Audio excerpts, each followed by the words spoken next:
وَلِلَّهِ عَلَى النَّاسِ حِجُّ الْبَيْتِ مَنِ اسْتَطَاعَ إِلَيْهِ سَبِيلًا، جس کے پاس اللہ کے گھر تک جانے کی طاقت ہے، حج بیت اللہ کرنے کی طاقت ہے، اس کے اوپر حج فرض ہے۔ وَمَن كَفَرَ، اور جو اس کا انکار کرتا ہے، جو اس کا کفر کرتا ہے، فَإِنَّ اللَّهَ غَنِيٌّ عَنِ الْعَالَمِينَ، تو اللہ تعالیٰ سارے جہانوں سے بے نیاز ہے۔ اس کا مطلب یہ ہوا کہ اگر کوئی حج کا انکار کرتا ہے، حج کی فرضیت کا انکار کرتا ہے، وہ کافر ہو جاتا ہے، وہ انسان کافر ہو جاتا ہے، وہ انسان دائرہ اسلام سے خارج ہو جاتا ہے۔ اللہ کہہ رہا ہے کہ کمپٹیشن اگر کرنا ہے تو دو چیزوں کے لیے کرو، وَسَارِعُوا إِلَىٰ مَغْفِرَةٍ مِّن رَّبِّكُمْ وَجَنَّةٍ عَرْضُهَا السَّمَاوَاتُ وَالْأَرْضُ أُعِدَّتْ لِلْمُتَّقِينَ۔ اے میرے بندو، اگر تمہیں کمپٹیشن کرنا ہے، تمہیں اگر مقابلہ کرنا ہے، تمہیں ایک دوسرے سے آگے نکلنا ہے، تو دو چیزوں میں تم کمپٹیشن کرو۔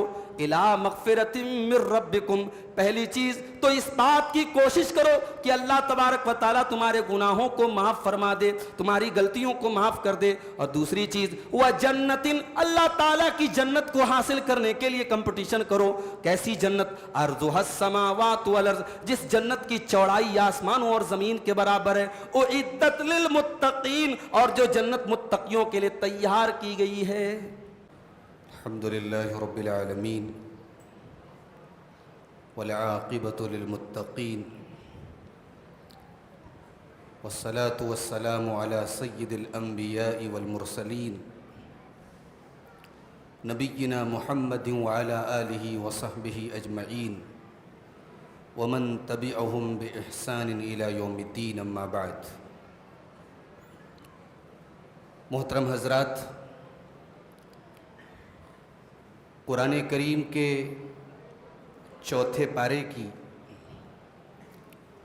کچھ آیتوں کو آج ہم دیکھیں گے۔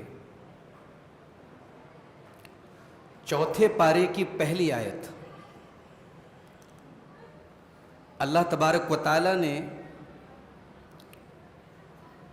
نیکی، ایک انسان اگر یہ چاہتا ہے کہ وہ نیکی کرے تو نیکی کرنے کے لیے طریقہ کیا ہے؟ انسان اگر نیکی کرنا چاہتا ہے، انسان اگر جنت میں جانا چاہتا ہے تو کیا طریقہ ہے؟ اللہ نے فرمایا لَن تَنَالُوا الْبِرَّ حَتَّى تُنْفِقُوا مِمَّا تُحِبُّونَ، تم نیکی کو نہیں پہنچ سکتے، تم نیکی کو نہیں پا سکتے، حَتَّى تُنْفِقُوا مِمَّا تُحِبُّونَ، جب تک تم اپنی سب سے محبوب چیز، سب سے فیوریٹ چیز، سب سے پسندیدہ چیز اللہ کی راہ میں خرچ نہ کر دو۔ انسان اللہ کی راہ میں خرچ تو کرتا ہے، لیکن اگر ایسی چیزیں خرچ کرتا ہے جو اس کی ضرورت سے زائد ہیں، ایکسٹرا ہیں، تو یہ کون سے کمال کی بات ہے؟ کمال تو تب ہے کہ ایک چیز ہماری محبوب ہے، ہمیں اس کی ضرورت ہے، اور موقع آیا تو ہم نے اللہ کی راہ میں خرچ کر دیا۔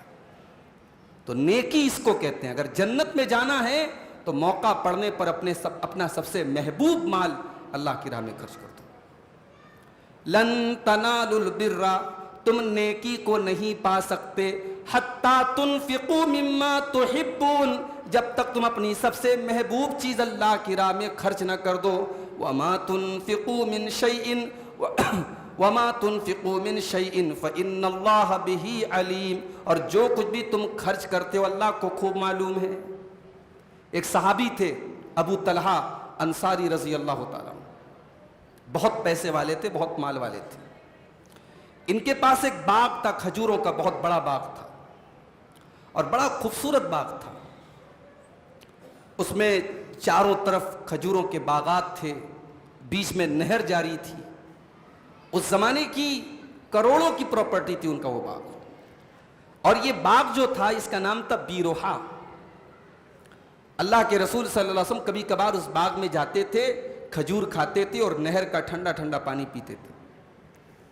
تو جب قرآن کریم کی یہ آیت نازل ہوئی، چوتھے پارے کی پہلی آیت، تو حضرت ابو طلحہ انصاری رضی اللہ تعالیٰ عنہ اللہ کے نبی کے پاس آئے اور کہا کہ اے اللہ کے نبی، میں اپنا وہ باغ اللہ کی راہ میں دینا چاہتا ہوں، اور میں آپ کو یہ بتانے آیا ہوں کہ آج کے بعد میرا وہ مال، میرا وہ باغ میں اللہ کی راہ میں خرچ کر رہا ہوں۔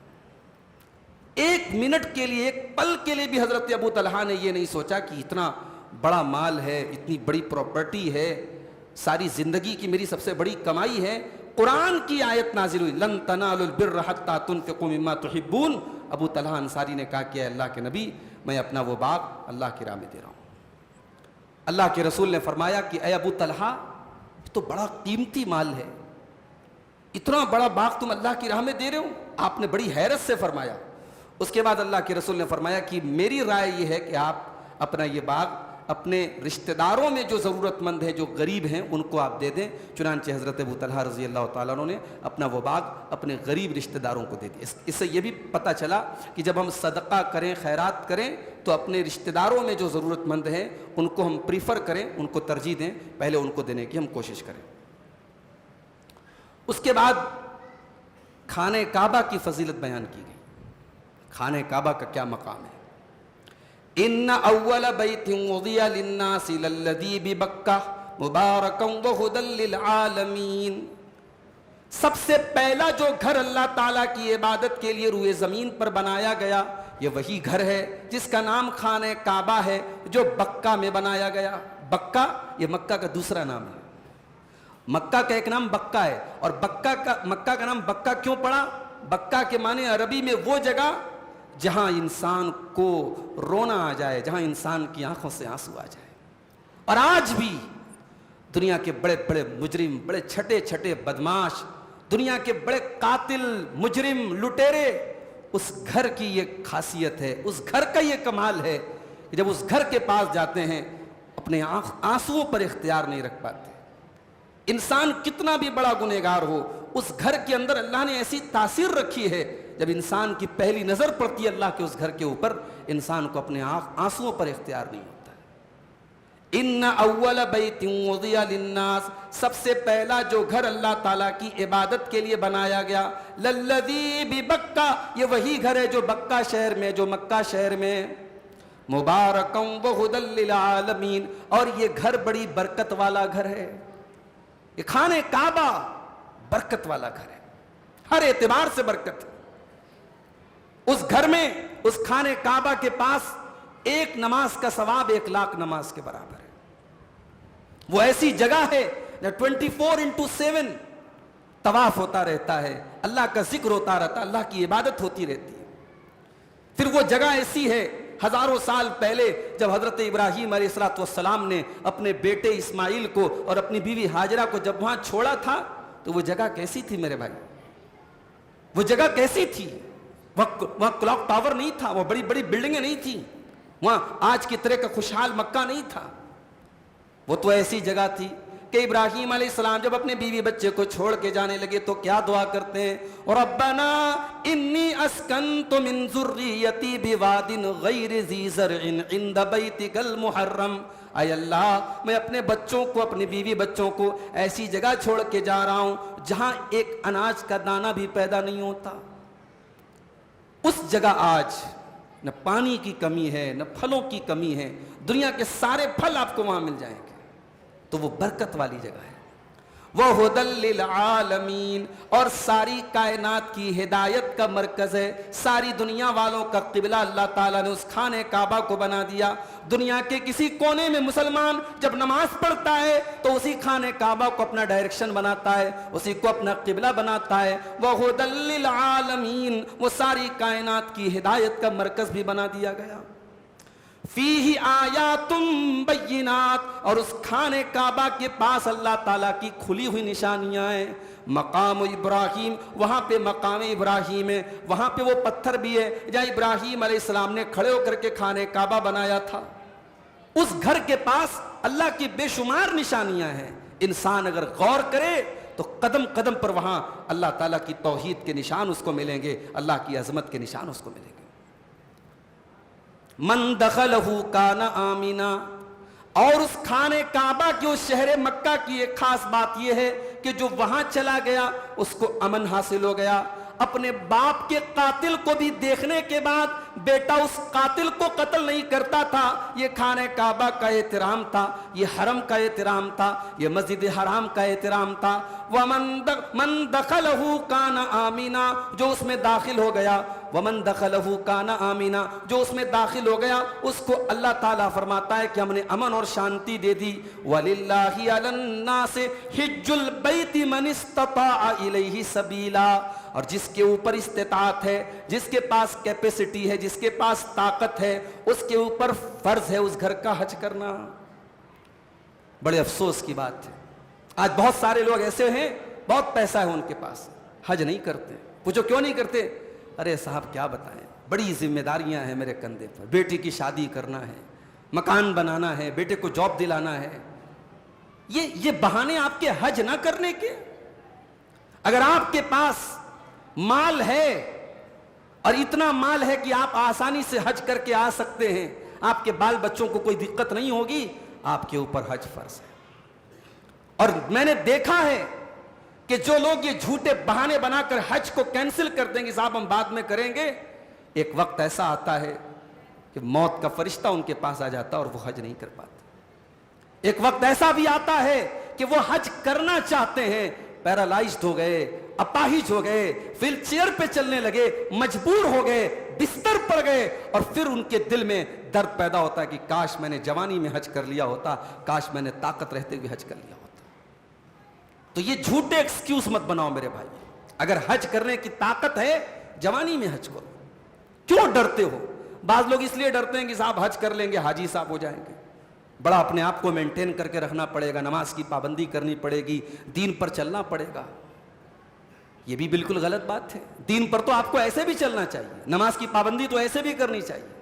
اور اگر حج کرنے کے بعد آپ نماز کی پابندی کریں گے، مینٹین رکھیں گے اپنے آپ کو، تو یہ اور اچھی بات ہے۔ اس سے ڈر کر کے حج نہ کرنا یہ بڑی بد نصیبی کی بات ہے۔ وَلِلَّهِ عَلَى النَّاسِ حِجُّ الْبَيْتِ مَنِ اسْتَطَاعَ إِلَيْهِ سَبِيلًا، جس کے پاس اللہ کے گھر تک جانے کی طاقت ہے، حج بیت اللہ کرنے کی طاقت ہے، اس کے اوپر حج فرض ہے۔ وَمَن كَفَرَ، اور جو اس کا انکار کرتا ہے، جو اس کا کفر کرتا ہے، فَإِنَّ اللَّهَ غَنِيٌّ عَنِ الْعَالَمِينَ، تو اللہ تعالیٰ سارے جہانوں سے بے نیاز ہے۔ اس کا مطلب یہ ہوا کہ اگر کوئی حج کا انکار کرتا ہے، حج کی فرضیت کا انکار کرتا ہے، وہ کافر ہو جاتا ہے، وہ انسان کافر ہو جاتا ہے، وہ انسان دائرہ اسلام سے خارج ہو جاتا ہے۔ اور اگر کوئی انسان طاقت رہنے کے باوجود حج فرض ہے اور نہیں کرتا ہے، بہت بڑا گنہگار ہے اور اللہ کا ناشکرا ہے، اللہ نے جو مال دیا ہے اس کی وہ ناشکری کر رہا ہے۔ اس کے بعد سورہ آل عمران کی وہ آیت آتی ہے جو اللہ کے رسول صلی اللہ علیہ وسلم اپنے ہر خطبے میں پڑھتے تھے، ہم لوگ بھی جمعہ کے خطبے میں اس کو پڑھتے ہیں۔ یا ایھا الذین آمنوا اتقوا اللہ حق تقاتہ ولا تموتن الا وانتم مسلمون، اے ایمان والو اللہ سے ڈرو، اللہ سے ڈرو حق تقاتہ، جیسا ڈرنے کا حق ہے، ولا تموتن، اور تمہیں موت نہ آئے، الا وانتم مسلمون، مگر اسلام کی حالت میں۔ اللہ سے ڈرو جیسا ڈرنے کا حق ہے، اس کا کیا مطلب ہوا؟ اس کا مطلب یہ ہوا، اس کا ایک مطلب ایک مفسر نے لکھا ہے کہ اللہ سے ڈرو جیسا ڈرنے کا حق ہے، اس کا مطلب یہ ہوا کہ ان یطاع فلا یعصى، اللہ کی اطاعت کی جائے، اللہ کی نافرمانی نہ کی جائے۔ وَأَن يُذْكَرَ فَلَا يُنْسَى، اللہ کو یاد رکھا جائے، اللہ کو کبھی بھولا نہ جائے۔ وَأَن يُشْكَرَ وَلَا يُكْفَرْ، اور اللہ کا ہمیشہ شکریہ ادا کیا جائے، اللہ کی کبھی ناشکری نہ کی جائے۔ آج مسئلہ یہ ہے کہ ہمارا تقویٰ بھی ٹیمپرری ہے۔ رمضان میں متقی بن گئے صاحب، مسجد میں آگے تو متقی بن گئے، کسی پروگرام میں آگے، علماء ہیں، عالم ہیں، علمی مجلس میں بیٹھے وہاں متقی بن گئے، کاروبار میں متقی نہیں ہے، لین دین میں متقی نہیں ہے، شادی بیاہ میں متقی نہیں ہے۔ اللہ کہہ رہا ہے اللہ سے ایسا ڈرو، ایسا تقوی اختیار کرو، حق تقاتہ، اللہ سے جیسا ڈرنے کا حق ہے، اور تمہیں موت نہ آئے مگر اسلام کی حالت میں، مرتے دم تک، زندگی کی آخری سانس تک اپنے ایمان کی حفاظت کرو۔ اس کے بعد فرمایا وَاعْتَصِمُوا بِحَبْلِ اللَّهِ جَمِيعًا، اور اے ایمان والو تم اللہ کی رسی کو مل کر کے تھام لو، وَلَا تَفَرَّقُوا، اور فرقوں میں نہ بٹو، ٹولیوں میں نہ بٹو، گروہوں میں نہ بٹو، جماعتوں میں نہ بٹو، اللہ کی رسی کو سب مل کر کے تھام لو۔ اچھا رسی، اللہ کی رسی کیا ہے؟ غور کیجیے، اللہ کی رسی کہا گیا، اس کا مطلب کہ کوئی ایسی چیز ہے جو اللہ کی طرف سے آئی ہے۔ اگر زمین کی کوئی چیز ہے، زمین والوں کی کوئی چیز ہے، تو وہ اللہ کی رسی نہیں ہو سکتی۔ اللہ نے کہا اللہ کی رسی کو تھام لو، اس کا مطلب اللہ کی رسی اوپر سے لٹک رہی ہے، تو جو چیز اوپر سے آئی ہے وہی اللہ کی رسی ہو سکتی ہے۔ اور اوپر سے کون سی چیز آئی ہے؟ رب کا قرآن آیا ہے اور مصطفیٰ کا فرمان آیا ہے، یہی دو چیزیں اللہ کی رسی ہے، ایک اللہ کی کتاب اور ایک اسی کتاب کی انٹرپریٹیشن، اسی کتاب کی ایکسپلینیشن، اسی قرآن کی شرح جس کو ہم سنت کہتے ہیں، حدیث کہتے ہیں۔ تو قرآن اور سنت، قرآن اور حدیث، یہی دونوں چیزیں اللہ کی رسی۔ اور اسی لیے اللہ کے نبی فرماتے ہیں ترکت فیکم شیئین، میں دو چیزیں تمہارے بیچ میں چھوڑ کے جا رہا ہوں، لن تضلوا بعدہما، ان دونوں چیزوں کو تھامنے کے بعد تم کبھی گمراہ نہیں ہو سکتے، کتاب اللہ و سنتی، ایک اللہ کی کتاب اور ایک میری سنت، میرا طریقہ ہے۔ اور اللہ کی قسم اہل حدیث کی دعوت بھی یہی ہے، کوئی تیسری دعوت نہیں ہے۔ ہم کہتے ہیں آ جاؤ اللہ کی رسی کو تھام لو۔ ہم نے کسی شہر کی طرف اپنی نسبت نہیں کی، ہم نے کسی شخصیت کی طرف، کسی امام کی طرف اپنی نسبت نہیں کی، ہم نے اپنی نسبت بھی کی تو حدیث کی طرف کی، ہم نے اپنی نسبت کی تو جناب محمد رسول اللہ صلی اللہ علیہ وسلم کی طرف کی، ہم نے اپنی جب بھی نسبت کی قرآن و سنت کی طرف کی۔ تو اللہ نے فرمایا کہ اللہ کی رسی کو مل کر کے تھام لو اور فرقوں میں نہ بٹو۔ وَاذْكُرُوا نِعْمَتَ اللَّهِ عَلَيْكُمْ، اور اللہ کی نعمت کو یاد کرو، اذ کنتم اعداء، جب تم ایک دوسرے کے دشمن تھے، فالف بین قلوبکم، تو اللہ نے تمہارے دلوں میں ایک دوسرے کی محبت ڈال دی، فاصبحتم بنعمتہ اخوانا، اور تم اللہ کے نعمت سے، اللہ کے کرم سے بھائی بھائی بن گئے۔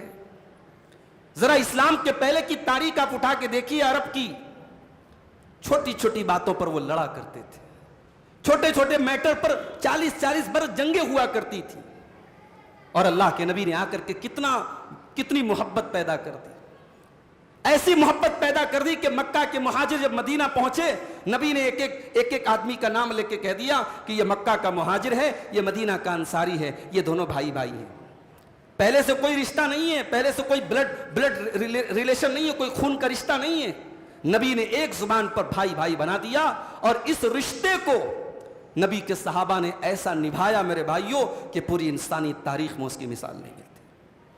عبد الرحمن ابن عوف مکہ کے مہاجر ہیں، مدینہ آتے ہیں، ان کے پاس پھوٹی کوڑی بھی نہیں ہے، اللہ کے پیارے نبی نے ان کا بھائی بنایا سعد بن ربی رضی اللہ تعالیٰ عنہ کو۔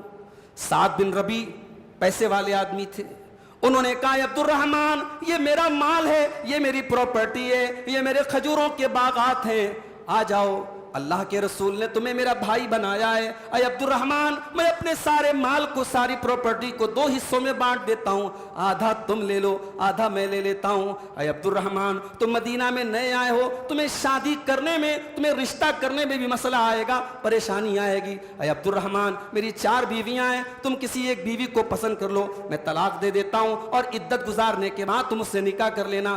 اپنی بیوی تک کو قربان کرنے کو تیار، اپنی زمین و جائیداد کو قربان کرنے کو تیار، مگر عبد الرحمن بھی خوددار انسان تھے، انہوں نے کہا نہیں، بارک اللہ لک فی اہلک و مالک، اے میرے بھائی اللہ تیرے فیملی میں، تیرے پریوار میں برکت دے، اللہ تیرے مال میں برکت دے، مجھے نہیں چاہیے تیرا مال، مجھے نہیں چاہیے، مجھے تیرے گھر میں مجھے شادی نہیں کرنا، اور نہ مجھے تیرا مال، تیری پراپرٹی چاہیے۔ اے میرے بھائی میں تو تاجر آدمی ہوں، میں تو بزنس مین آدمی ہوں، مجھے مارکیٹ کا پتہ بتا دو۔ مارکیٹ کا پتہ بتایا، اور حضرت عبد الرحمن ابن عوف نے پنیر کا اور گھی کا کاروبار شروع کیا، اور کچھ دنوں کے بعد اللہ نے بہت ان کو برکت دے دی، بہت پیسے والے ہو گئے۔ تو یہ محبت، یہ بھائی چارہ، یہ دوستی، یہ دل کا تعلق، اللہ کہہ رہا ہے کہ میرے بندو یاد کرو، تم ایک دوسرے کے دشمن تھے، ہم نے اپنے نبی کو بھیج کے تمہیں بھائی بھائی بنا دیا۔ وَكُنْتُمْ عَلَى شَفَا حُفْرَةٍ مِّنَ النَّارِ، تم جہنم کے گڑھے کے کنارے تھے، تم جہنم میں جانے ہی والے تھے، اتنے گناہ کرتے تھے، اتنے غلط کام کرتے تھے کہ تم جہنم میں جانے ہی والے تھے۔ فَأَنْقَذَكُمْ مِنْهَا، ہم نے اپنے نبی کو بھیج کر تم کو جہنم سے بچا لیا، تم کو جنتی بنا دیا۔ كَذَلِكَ يُبَيِّنُ اللَّهُ لَكُمْ آيَاتِهِ، اے میرے بندو اسی طریقے سے اللہ تعالیٰ اپنی آیتوں کو بیان کرتا رہے گا تاکہ کہ تم ہدایت کے راستے پر آ جاؤ، تم سیدھے راستے پر آ جاؤ۔ اس کے بعد یہ بتایا گیا کہ مسلمانوں میں ایک جماعت ایسی بھی ہونی چاہیے جس کا کام برائی کو برائی کہنا ہو، جس کا کام دعوت دینا ہو۔ اور یہ کون سی جماعت ہوگی؟ یہ علماء کی جماعت ہوگی۔ ہر انسان کا کام نہیں ہے، ایک جماعت ایسی ہونی چاہیے جو خاص ہو اس کام کے لیے، جو علم حاصل کرے، جو باقاعدہ دعوت کے اصولوں سے واقف ہو اور پھر وہ عوام میں دعوت کا کام کرے۔ وَلْتَكُمْ مِنْكُمْ أُمَّةٌ يَدْعُونَ إِلَى الْخَيْرِ وَيَأْمُرُونَ بِالْمَعْرُوفِ وَيَنْهَوْنَ عَنِ الْمُنْكَرِ وَأُولَئِكَ هُمُ الْمُفْلِحُونَ۔ اے مسلمانوں، تم میں ایک جماعت ایسی بھی ہونی چاہیے جو لوگوں کو بھلائی کی طرف دعوت دے، برائی سے روکے، اچھائیوں کا حکم دے، اور یہی لوگ کامیاب ہونے والے ہیں۔ اس کا مطلب یہ ہوا کہ امت میں ہر دور میں ایک طبقہ ایسا ہونا چاہیے جو برائی کو برائی کہے، جو اچھائی کو اچھائی کہے، جو شراب کو شراب کہے، جو زنا کو زنا کہے، جو حرام کو حرام کہے، جو حلال کو حلال کہے۔ ہر دور میں ایسی جماعت ہونی چاہیے۔ اور اگر اللہ نہ کرے کبھی ایسا دور آ گیا جب دنیا سے علماء چلے گئے اور یہ کام کرنے والے مٹ گئے، وہی دن اس امت کی تباہی کا دن ہوگا۔ اسی لیے اللہ قرآن میں کہتا ہے وَمَا كَانَ رَبُّكَ مُهْلِكَ الْقُرَىٰ وَمَا كَانَ رَبُّكَ مُهْلِكَ الْقُرَىٰ بِظُلْمٍ وَأَهْلُهَا مُصْلِحُونَ۔ اے میرے نبی، آپ کا رب کسی بستی کو ہلاک نہیں کرتا ہے جب تک اس بستی میں اصلاح کرنے والے لوگ موجود ہوں، جب تک برائی کو برائی کہنے والے لوگ موجود ہوں، تب تک اللہ تعالیٰ بستی کو ہلاک نہیں کرتا ہے۔ تو اگر نجات چاہیے، اگر کامیابی چاہیے تو ایک جماعت ایسی ہونی چاہیے۔ اب اس جماعت کو ہمیں تیار کرنا ہے۔ ہر انسان کوشش کرے اپنے محلے سے، اپنے علاقے سے کچھ ایسے بچوں کو دین کے کاموں میں لگائے، ان کو عالم بنائے، ان کو قرآن کا حافظ بنائے، اس کو دین کا داعی بنائے۔ ہر محلے میں، ہر گاؤں میں، ہر بستی میں ایسے لوگ ہونے چاہیے۔ اگر یہ کام ہم نے نہیں کیا تو یہ ہماری تباہی اور بربادی کی نشانی ہوگی میرے بھائیو۔ اس کے بعد اس امت کا مقام بتایا گیا۔ یہ امت دنیا کی سب سے بہترین امت ہے، یہ دنیا کی سب سے بہترین کمیونٹی ہے، لیکن یہ مقام رسپانسبلٹی بھی رکھتا ہے۔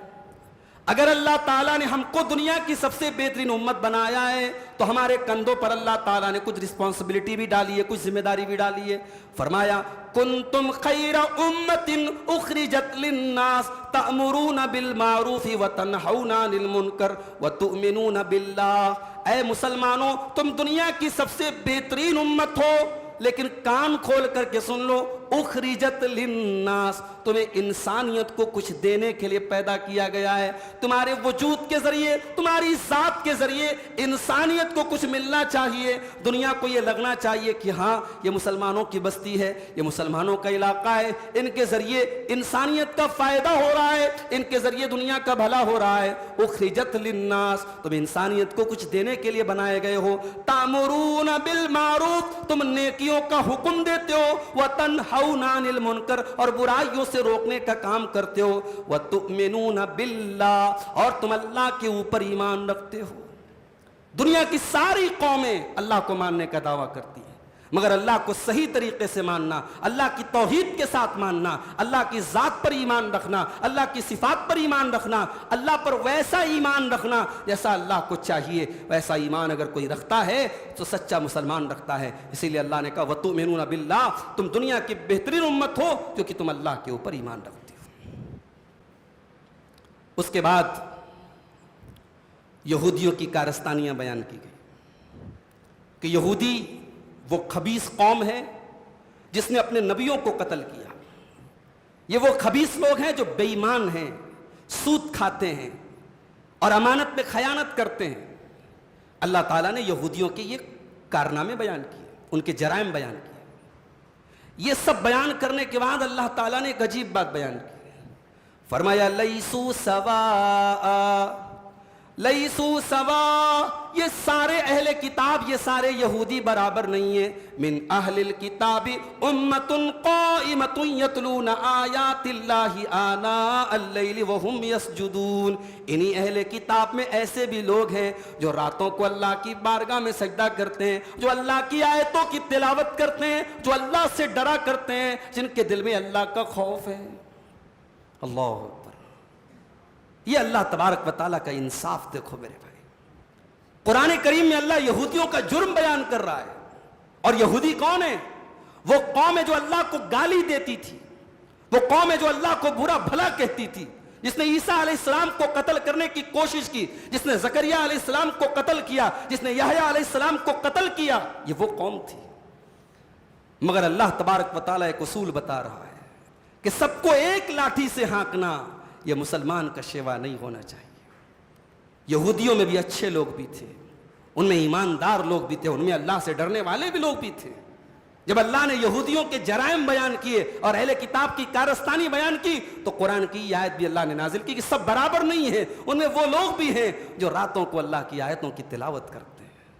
اس میں ہمیں اور آپ کو ایک اصول دیا گیا جو ہمارے یہاں ایک اصول ہے نا، everything is fair in love and war. پیار اور جنگ میں سب جائز ہے. نہ یہ غلط اصول ہے، جھوٹ ہے. یہ فرضی اصول ہے، من گڑت اصول ہے. نہ پیار میں سب جائز ہے، یہ پیار ہی کے نام پہ تو ہو رہا ہے. لڑکیاں گھروں سے بھاگ رہی ہیں، باپ کی عزت کو مٹی میں ملا کے، ماں کی عزت کو مٹی میں ملا کے، ماں باپ کی زندگی بھر کی پرورش کو مٹی میں ملا کے غیر مسلم کے ساتھ فرار ہو رہی ہیں. ہو رہا ہے کہ نہیں ہو رہا ہے؟ پیار کے نام پہ ہو رہا ہے صاحب. نہ پیار میں سب جائز ہے اور نہ جنگ میں سب جائز ہے. اپنے دشمن کے ساتھ بھی آپ کو ناانصافی کرنے کی اجازت نہیں ہے. کسی کے خلاف اگر آپ ہیں تو اس کا مطلب نہیں کہ اس کی خوبیوں کو بھی آپ نظر انداز کر دیں. اللہ نے ہمیں ایک اصول دیا. اس کے بعد فرمایا وَإِن تَصْبِرُوا وَتَتَّقُوا لَا يَضُرُّكُمْ كَيْدُهُمْ شَيْئًا. اے مسلمانوں، تمہارے دشمنوں کی چال سے اگر تمہیں بچنا ہے تو دو چیزوں کو تم لازم پکڑ لو. وَإِن تَصْبِرُوا وَتَتَّقُوا، اپنے اندر صبر پیدا کر لو اور اپنے اندر تقوی پیدا کر لو. صبر پیدا کر لو اور تقوی پیدا کر لو. صبر کا کیا مطلب ہے؟ صبر کا مطلب یہ ہے کہ ہمیں اللہ کی تقدیر پر ایمان ہونا چاہیے. بڑی سے بڑی ٹریجڈی آ جائے، مصیبت آ جائے، پریشانیاں آ جائیں، انسان اپنے جذبات پر، اپنے ایموشنز پر، اپنی زبان پر کنٹرول رکھے. اللہ کو کوئی ناراض کرنے والی بات منہ سے نہ نکالے. یہ صبر ہے. تو صبر بھی ہونا اور تقوی بھی ہونا، یہ دو چیزیں اگر ہیں تو اللہ کہہ رہا ہے لا یضرکم کیدہم شیئا. تمہارا دشمن تمہارے خلاف جتنی بھی بڑی بڑی پلاننگ کر لے وہ تمہارا کچھ بگاڑ نہیں سکتا ہے، وہ تمہارا کوئی نقصان نہیں کر سکتا ہے. اس کے بعد جنگ احد کا ذکر کیا گیا. اسلام میں دوسری جو جنگ لڑی گئی، جو مسلمانوں سے اور مشرکوں سے جو دوسری جنگ لڑی گئی، سن 3 ہجری میں جنگ احد لڑی گئی. اس جنگ میں مسلمان پہلے شروعات میں جیت گئے، غالب آ گئے دشمن کے اوپر، اور دشمن بھاگنے لگا، مسلمان مال غنیمت حاصل کرنے لگے. لیکن ایک مسٹیک کر دیا مسلمانوں نے.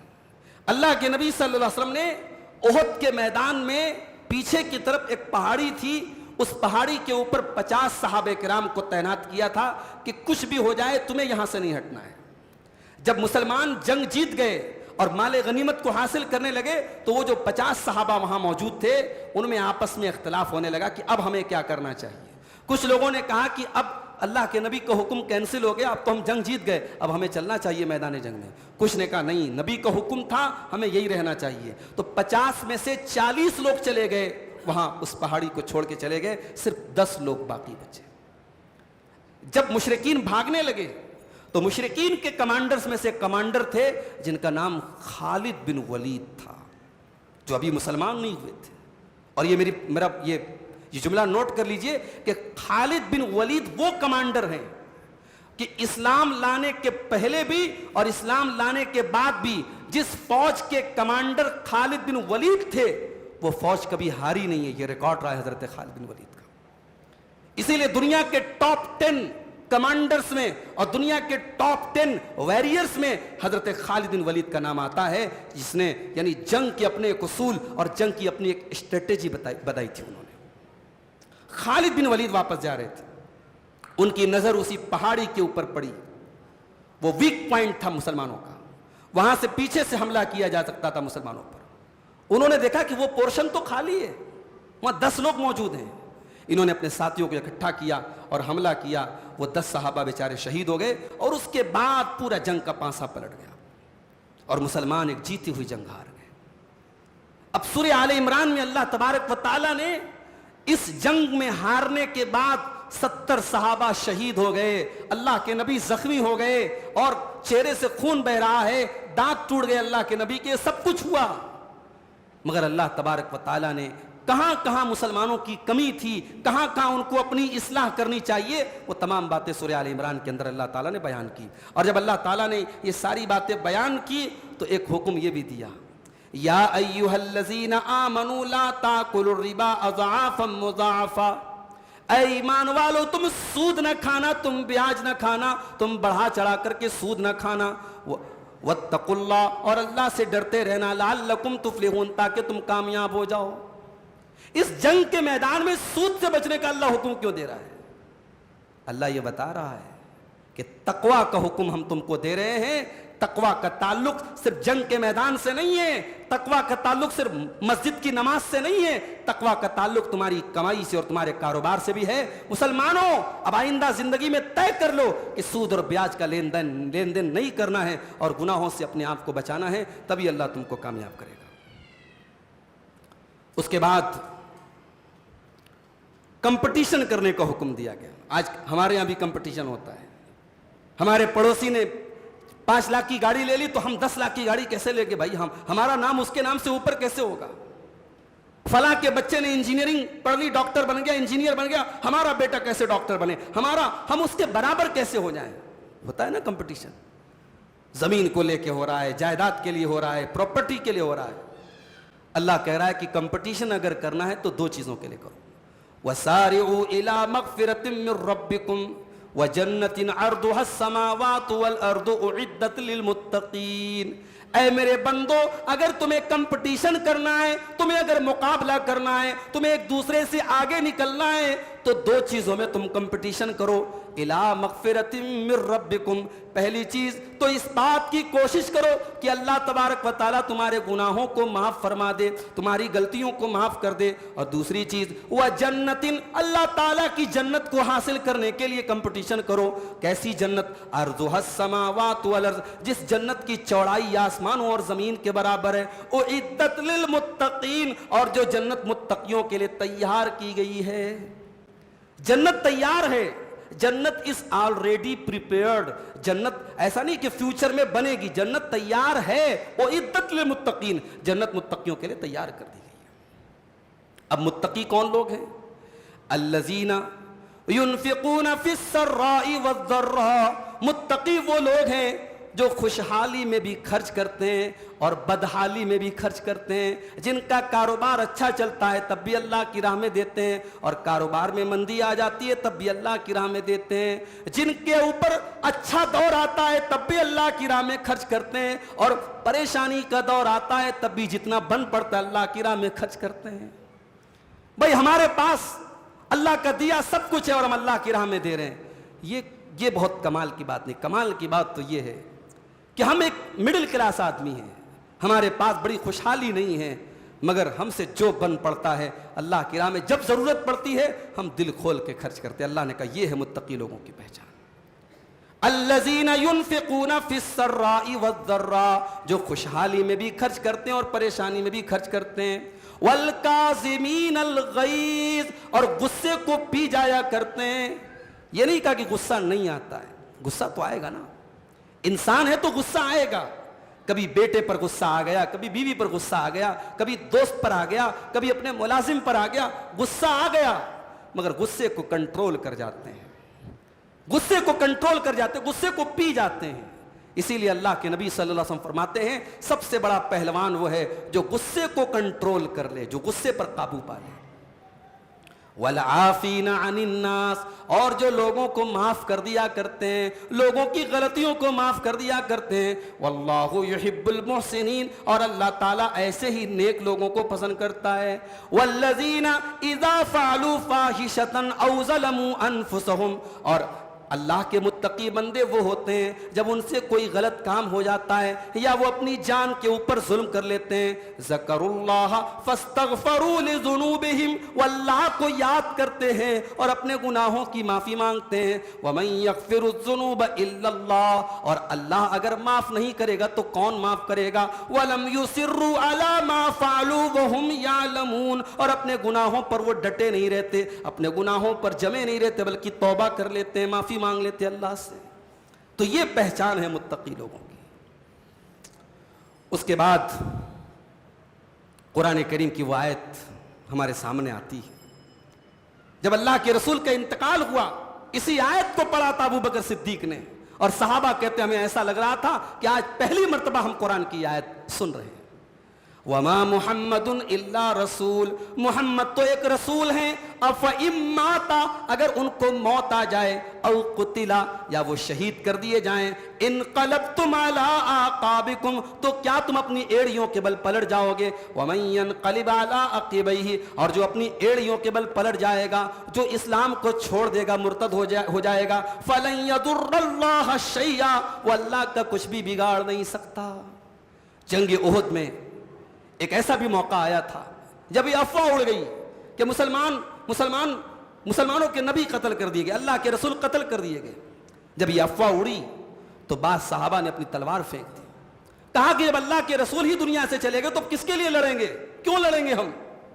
تو اس موقع پر قرآن کی آیت نازل ہوئی کہ اگر مان لو کہ جنگ احد میں اللہ کے رسول قتل بھی کر دیے گئے تو کیا اسلام ختم ہو جائے گا؟ نہیں، اسلام تب بھی باقی رہے گا، اللہ کا دین تب بھی باقی رہے گا، اللہ کا مشن تب بھی باقی رہے گا۔ اسی لیے اسلام پرسنالٹیز اور شخصیات کا نام نہیں ہے، اسلام اللہ کی توحید کا نام ہے اور اللہ کی شریعت پر چلنے کا نام ہے۔ اسلام میں کوئی تہوار آپ دیکھ لیجئے کسی پرسنالٹی سے ریلیٹڈ نہیں ہے، کسی شخصیت کے ساتھ نہیں جوڑا گیا ہے۔ اسلام میں کوئی عبادت ایسی نہیں ہے جس میں کسی شخصیت کی تعظیم کی جا رہی ہو۔ اسلام کی ہر عبادت میں اللہ کی تعظیم ہے۔ ہم رمضان کا روزہ رکھ رہے ہیں، اللہ کے لیے رکھ رہے ہیں۔ عید الفطر کا تہوار منائیں گے، اللہ کی بڑائی بیان کریں گے۔ عید الاضحیٰ کا تہوار منائیں گے، اللہ کا نام لے کے جانور ذبح کریں گے، اللہ کی بڑائی بیان کرتے ہوئے عید الاضحیٰ کی نماز پڑھیں گے۔ حج کریں گے، لبیک اللہم لبیک، اللہ کی توحید کی آواز پکارتے ہوئے ہم طواف کریں گے، سعی کریں گے۔ اسلام کی ساری عبادتوں میں میرے بھائیوں توحید ہے، ایک اللہ کی تعظیم ہے، ایک اللہ کی تکبیر ہے۔ اسلام شخصیت پرستی کا دین نہیں ہے۔ اسلام میں دنیا کے دوسرے مذہب میں لوگ ایک دوسرے سے ملتے ہیں، کہتے اس مذہب کے کسی بڑے کا نام لیتے ہیں۔ ہندو مذہب کے لوگ ملتے ہیں، کہتے ہیں اپنے رام جی کا نام لیتے ہیں، کرشن جی کا نام لیتے ہیں۔ ہمارے سکھ بھائی ملتے ہیں، کہتے ہیں ست شری اکال، وہ اپنے اکال تخت کا نام لیتے ہیں، اپنے بڑوں کا نام لیتے ہیں۔ مسلمان جب ملتا ہے کسی بڑے کا نام نہیں لیتا، کسی شخصیت کا نام نہیں لیتا۔ السلام علیکم ورحمۃ اللہ وبرکاتہ، وہ سامنے والے کی سلامتی کی دعا کرتا ہے اور اللہ کا نام لیتا ہے۔ تو میرے بھائیوں، اللہ کے نبی کی وفات کی جب افواہ اڑی تو قرآن کی اس آیت نے فیصلہ کر دیا کہ نہیں، محمد الرسول اللہ اگر شہید بھی ہو جائیں تو اسلام ختم نہیں ہو جائے گا، اور جو ایڑی کے بل پلٹ جائے گا، جو مرتد ہو جائے گا، وہ اپنا انجام بھگتنے کے لیے تیار رہے۔ اس کے بعد اللہ تبارک و تعالیٰ نے اپنے نبی کے اخلاق کو بیان کیا۔ اللہ کے نبی کے اندر بڑی نرمی تھی، بڑی محبت تھی، دشمن کے ساتھ بھی آپ کا اخلاق بڑا اچھا تھا۔ اب یہ اللہ کے رسول کے اخلاق میں جو نرمی تھی، اس کی وجہ کیا تھی؟ اللہ نے فرمایا فَبِمَا رَحْمَةٍ مِّنَ اللَّهِ لِنْتَ لَهُمْ، اے میرے نبی، اللہ تبارک و تعالیٰ کا بہت بڑا کرم آپ کے اوپر یہ ہے کہ اللہ نے آپ کو نرم مزاج بنایا ہے۔ فَبِمَا رَحْمَةٍ مِّنَ اللَّهِ لِنْتَ لَهُمْ، آپ کو اللہ تعالیٰ نے نرم بنایا ہے۔ وَلَوْ كُنْتَ فَظًّا غَلِيظَ الْقَلْبِ، اے نبی اگر آپ سخت دل ہوتے اور بد زبان ہوتے، لَانْفَضُّوا مِنْ حَوْلِكَ، تو اے میرے نبی یہ لوگ آپ کو چھوڑ کے چلے گئے ہوتے۔ اس کا مطلب یہ ہوا کہ جو کسی مذہب کا رہنما ہو اس کا اخلاق بہت اچھا ہونا چاہیے۔ اگر آپ کسی مذہب کے رہنما ہیں تو آپ اس مذہب کو ریپرزینٹ کرتے ہیں، آپ کا اخلاق ایسا ہونا چاہیے کہ لوگ آپ کی طرف کھنچ کے آئیں. جب اللہ اپنے نبی کے بارے میں کہہ رہا ہے کہ اے نبی اگر آپ کا اخلاق اچھا نہ ہوتا, آپ کی زبان اچھی نہ ہوتی, آپ کی بول چال اچھی نہ ہوتی, تو لوگ آپ کو چھوڑ کے چلے گئے ہوتے. تو ہماری اور آپ کی کیا اوقات ہے؟ اس لیے اگر آپ اسلام کی دعوت دینا چاہتے ہیں, آپ اسلام کو دنیا تک پہنچانا چاہتے ہیں, تو آپ کا اخلاق, آپ کا بیہیویئر, آپ کا سلوک, آپ کا لوگوں سے ملنا جلنا آئیڈیل ہونا چاہیے. آپ کی زبان میں مٹھاس ہونی چاہیے, آپ کا کیریکٹر بہت ہی بہترین ہونا چاہیے. اللہ نے فرمایا کہ اے میرے نبی, اللہ کا کرم آپ کے اوپر ہے کہ اللہ نے آپ کو ایسا بنایا ہے. اس کے بعد فرمایا فاعف عنہم, اے نبی آپ لوگوں کو معاف کر دیا کریں. واستغفر لہم, اور لوگوں کے لیے اللہ تعالیٰ سے معافی مانگا کریں. وشاورہم فی الامر, اور اے نبی آپ لوگوں سے مشورہ کیا کریں. فاذا عزمت, اور جب آپ کسی چیز کا فیصلہ کر لے, فتوکل علی اللہ, تو اللہ کے اوپر بھروسہ کر کے وہ کام کر ڈالیے. اس کا مطلب یہ ہوا کہ اسباب کو اختیار کرنا یہ توکل کے خلاف نہیں ہے. دنیا میں اللہ تعالیٰ نے ہر چیز کا کچھ سبب بنایا ہے. اسباب کو اختیار کرنا یہ توکل کے خلاف نہیں ہے. اگر ہمیں آم کا پھل چاہیے تو ہمیں آم کا بیج زمین میں ڈالنا پڑے گا. ہمیں اگر پیسہ کمانا ہے, تجارت کرنا ہے, تو ہمیں تجارت اوپن کرنا پڑے گا, ہمیں دکان کھولنی پڑے گی. اللہ نے دنیا کو دارالاسباب بنایا ہے. اسباب, آپ بیمار ہیں تو آپ کو ڈاکٹر کے پاس جانا ہوگا, میڈیسن لینا ہوگا, ٹریٹمنٹ کرنا ہوگا, شفا اللہ تعالیٰ دے گا. مگر اسباب جو اللہ نے بنائے ہیں ان اسباب کو اختیار کرنا چاہیے. اللہ نے اپنے نبی سے کہا کہ اے نبی آپ لوگوں سے مشورہ کیا کریں. جب نبی کو مشورہ کرنے کی ضرورت ہے تو کیا کسی مسجد کے, کسی مدرسے کے, کسی جماعت کے, کسی تنظیم کے ذمہ داروں کو مشورہ کرنے کی ضرورت نہیں ہے؟ مسلمانوں کے کام مشورے سے طے ہونے چاہیے. مسلمانوں کے ہر کام میں ایک شورا ہونی چاہیے, ایک مشورہ کمیٹی ہونی چاہیے, ایک پینل ہونا چاہیے, اور آپس کے مشورے سے کام ہونا چاہیے. ڈکٹیٹرشپ مسلمان کا طریقہ نہیں ہے. اللہ اپنے نبی سے کہہ رہا ہے وشاورہم فی الامر, اے نبی آپ لوگوں سے مشورہ کیا کریں. اور مشورہ کرنے کے بعد اور ہر طریقے سے سوچنے سمجھنے کے بعد جب کوئی کام کرنا ہو تو کرتے وقت بھی یہ دل میں خیال نہ رہے کہ میں بڑا ٹیلنٹڈ ہوں اور یہ میرا کمال ہے, بلکہ کام کا انجام اللہ کے اوپر چھوڑ دینا چاہیے. اس لیے کہ انسان جتنا بھی پلاننگ کر لے, اگر اللہ تبارک و تعالیٰ نے کام کا صحیح ہونا نہیں لکھا ہے تو ساری پلاننگ آپ کی دھری کی دھری رہ جائے گی. اس لیے اللہ نے فرمایا کہ اے نبی جب آپ فیصلہ کر لیں فتوکل علی اللہ, تو اللہ کے اوپر بھروسہ کر کے اس کام کو آپ آگے بڑھیے. اچھا, جنگ احد جب ختم ہوئی اور مسلمان مدینہ پہنچے تو مشرکین تو بھی ریٹرن جا رہے تھے. تو مشرکین مکہ اور مدینہ کے بیچ میں ایک جگہ پڑتی ہے روحا. روحا میں جب پہنچے تو مشرکین نے آپس میں طے کیا کہ ہمیں دوبارہ پلٹ کے مدینہ پر ایک اور حملہ کرنا چاہیے اور مسلمانوں کی رہی صحیح طاقت کو ختم کر دینا چاہیے. اب یہ خبر اللہ کے رسول کو پتہ لگی کہ مشرکین ایسا ارادہ کر رہے ہیں, ریٹرن آنا چاہتے ہیں مدینہ کی طرف. تو اللہ کے نبی نے اپنے صحابہ سے مشورہ کیا اور کہا کہ اس کے پہلے کہ مشرکین ریٹرن لوٹ کر کے آئیں, ہم آگے بڑھ کر کے مشرکین کا سامنا کرتے ہیں تاکہ مشرکین ہم سے ڈر کے بھاگ جائیں. اب غور کیجئے, ابھی جنگ احد ختم ہوئی ہے, 70 صحابہ کو ابھی دفن کر کے آئے ہیں, مسلمان زخموں سے چور ہیں, اللہ کے نبی زخموں سے چور ہیں, مگر دشمن کی چال کو ناکام کرنے کے لیے اللہ کے نبی اپنے صحابہ کو لے کر کے مدینہ سے نکلے اور ایک جگہ جس کا نام حمراء الاسد ہے وہاں تک آپ پہنچے. اور دشمنوں نے جب مکہ کے مشرکین نے دیکھا کہ مسلمان تو خود چل کے آئے ہیں, ان کو لگا کہ اس کا مطلب کہ مسلمانوں کو اور بھی طرف سے مدد مل رہی ہے, وہاں سے مشرکین واپس چلے گئے. اب اپنے نبی کے صحابہ کی یہ ادا اللہ کو اتنی پسند آئی کہ اللہ نے سورہ آل عمران کے اندر یہ آیت نازل کر دی, الذین استجابوا للہ والرسول من بعد ما اصابهم القرح للذین احسنوا منهم واتقوا اجر عظیم. اے میرے نبی آپ کے وہ صحابہ جو زخمی ہونے کے باوجود, جن کے بدن سے خون رس رہا تھا اور جن کے بدن پہ بڑے بڑے زخم تھے, اس کے باوجود انہوں نے اللہ کی بات مانی اور رسول کی بات مانی. اے میرے نبی آپ کے ان صحابہ کے لیے اللہ تعالیٰ کے یہاں بہت بڑا اجر و ثواب ہے. الذین قال لهم الناس ان الناس قد جمعوا لكم, ان سے کہا گیا کہ بہت بڑا لشکر تیار ہو کر کے آ رہا ہے. جب ان کو یہ کہا گیا فخشوہم, ان سے ڈرو, بہت بڑا لشکر تمہارے لیے تیار ہو کر کے آ رہا ہے. فزادہم ایمانا, تو ان کا ایمان اور بڑھ گیا. وقالوا حسبنا اللہ ونعم الوکیل, اور انہوں نے کہا اللہ ہمارے لیے کافی ہے اور اللہ بہترین مدد کرنے والا ہے. اس کا مطلب یہ ہوا کہ سچا مومن جو ہوتا ہے وہ مصیبتوں میں بھی اپنا ہوش نہیں کھوتا ہے، مصیبتوں میں اس کا ایمان اور بڑھ جاتا ہے۔ صحابہ کرام کا ایمان اور بڑھ گیا اور انہوں نے کہا اللہ ہمارے لیے کافی ہے اور اللہ بہترین مدد کرنے والا ہے۔ اس کے بعد سورہ نساء شروع ہوتی ہے، اور سورہ نساء میں اللہ تبارک و تعالیٰ نے سب سے پہلے یہ حکم دیا کہ رشتہ داری کو کاٹنے سے ڈرو۔ وَاتَّقُوا اللَّهَ الَّذِي تَسَاءَلُونَ بِهِ وَالْأَرْحَامَ، رشتہ داری کو کاٹنے سے ڈرو اور اللہ سے ڈرو۔ اس کا مطلب یہ ہوا کہ اللہ کی نظر میں رشتہ بہت بڑی چیز ہے، جس کے ساتھ آپ کا خون کا رشتہ ہے، کوئی بھائی ہے، کوئی چاچا ہے، کوئی تایا ہے، کوئی بھتیجا ہے، کوئی پوتا ہے، رشتوں سے ہم بدے ہوئے ہیں، اور یہ رشتے ہمارے نہیں اللہ کے بنائے ہوئے رشتے ہیں، لہٰذا رشتوں کو کاٹنے سے انسان کو ڈرنا چاہیے اور رشتوں کو نہیں کاٹنا چاہیے، رشتوں کو نہیں توڑنا چاہیے۔ اس کے بعد وہ آیت آتی ہے جس میں ان مسلمانوں کو 4 شادیوں کی اجازت دی گئی۔ فَانْكِحُوا مَا طَابَ لَكُم مِّنَ النِّسَاءِ مَثْنَىٰ وَثُلَاثَ وَرُبَاعَ، تم نکاح کرو ان عورتوں سے جو تمہارے لیے اچھی ہوں، 2 نکاح کر سکتے ہو، 3 کر سکتے ہو، 4 کر سکتے ہو۔ فَإِنْ خِفْتُمْ أَلَّا تَعْدِلُوا، اگر تمہیں اس بات کا ڈر ہے کہ تم انصاف نہیں کر پاؤ گے، فَوَاحِدَةٌ، تو ایک شادی کرو۔ یہاں ایک بات کی وضاحت کرنا چاہتا ہوں۔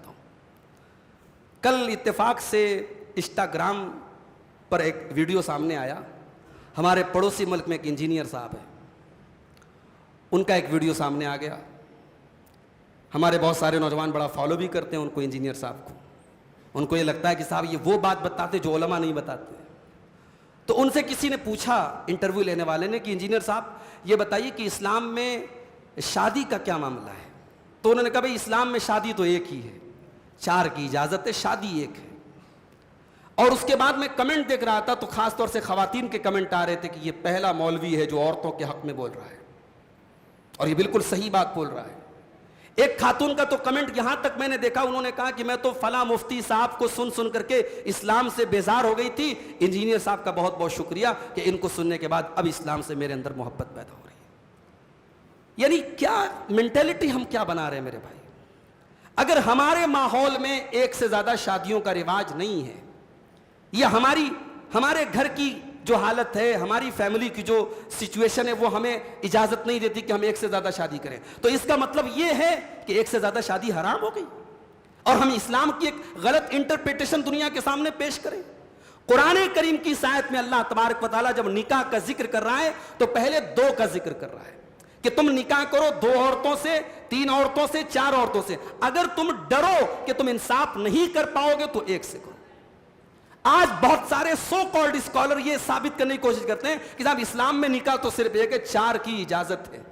گویا جو جن ممالک میں یا جن علاقوں میں یا جو لوگ ایک سے زیادہ شادیاں کرتے ہیں وہ نعوذ باللہ عورتوں پر ظلم کرتے ہیں، اور عورتوں کے دماغ میں ایسا بٹھا دیا گیا ہے کہ اگر مرد نے ایک سے زیادہ شادی کی تو اس کا مطلب کہ وہ اپنی بیوی سے محبت نہیں کرتا ہے۔ اگر کسی عورت کا شوہر دوسرا نکاح کر لے تو عورتیں اسے پوچھتی ہیں کہ تیرا شوہر لگ رہا ہے تجھ سے محبت نہیں کرتا ہے۔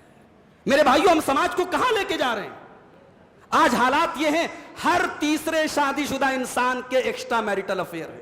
یہ سروے بتا رہا ہوں میں، یہ اسی سماج کا جائزہ بتا رہا ہوں، ہر تیسرے شادی شدہ انسان کا ایکسٹرا میریٹل افیئر ہے۔ جس سماج میں ایکسٹرا میریٹل افیئر چلتے ہوں، جس سماج میں بیوہ عورتوں کی شادیاں نہ ہوتی ہوں، جس سماج میں مطلقہ عورتوں کی شادیاں نہ ہوتی ہوں، اس سماج میں ہم نے ایک سے زیادہ شادیوں کو گناہ بنا دیا۔ معاف کرنا میرے بھائی، انجینئر صاحب نے یہ بھی کہا کہ اللہ کے نبی نے اپنی پہلی بیوی کی زندگی میں دوسری شادی نہیں کی، حضرت خدیجہ کی زندگی میں۔ کیا کہنا چاہتے ہو بھائی آپ کہنا یہ چاہتے کہ انسان کو اگر دوسری شادی کرنا ہے، چاہے اس کے پاس جتنا بھی پیسہ ہو، جتنی بھی طاقت ہو، اگر دوسری شادی کرنا ہے تو پہلی بیوی کے مرنے کا انتظار کرے؟ آپ یہ ثابت کرنا چاہتے ہو؟ اللہ کے نبی نے پہلی شادی تو ایک بیوہ عورت سے کی، اس کا مطلب کہ سارے مسلمان پہلی شادی بیوہ عورت سے کریں؟ یہ اسلام کی بڑی ہی غلط انٹرپریٹیشن ہے میرے بھائیوں۔ اسلام میں ایک مرد کو 4 شادی کرنے کی اجازت دی گئی ہے۔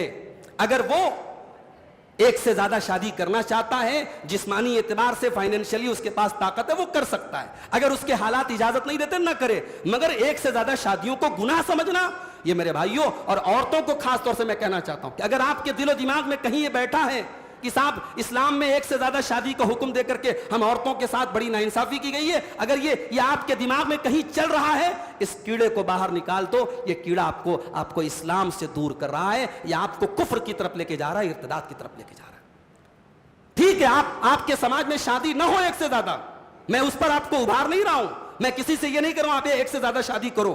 ہر انسان اپنے حالات کو زیادہ بہتر جانتا ہے, مگر ایک سے زیادہ شادی کرنے والے کو گنہگار سمجھنا اور اس کو عورت پر ظلم سمجھنا, یہ قرآن کی اس آیت کا مذاق ہے میرے بھائی.